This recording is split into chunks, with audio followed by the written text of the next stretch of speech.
Maswerteng gabi po mga ka-STL. Narito na po ang resulta ng STL Pangasinan para sa araw na to. Third draw, March 8, 2025. Araw ng Sabado. Naway ang mga natayan nyo pong mga numero kanina ay manalo nawa ngayong gabing ito. 8:45 PM. Kaya kunin nyo na po ang inyong mga tickets. Narito na po ang resulta. Ang mga numerong nanalo sa STL Pangasinan ngayong gabing ito, March 8, 2025, 8:45 PM, third draw result, 40 at 16.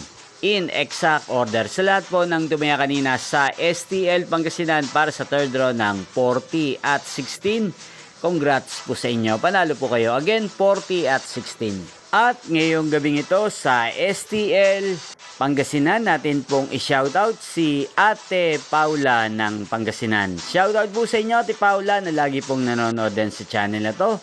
Sana po ay swertehin na ang mga numerong tinatayaan nyo sa STL Pangasinan. At sana ay nasa mabuti po kayong kalagayan. Gain din po, shoutout po natin si Ate Adalia ng Pangasinan. Shoutout po sa inyo Ate Adalia. Sana po swertihin din po ang mga numerong inaalagaan nyo sa STL Pangasinan. At sana ay nasa mabuti rin po kayong kalagayan. At sa lahat po ng mga taga Pangasinan dyan, shoutout po sa inyo. Inyo pong napanood ang resulta ng STL Pangasinan. Magkita-kita pong muli tayo bukas ng alas 12 ng tanghali. Thank you for watching.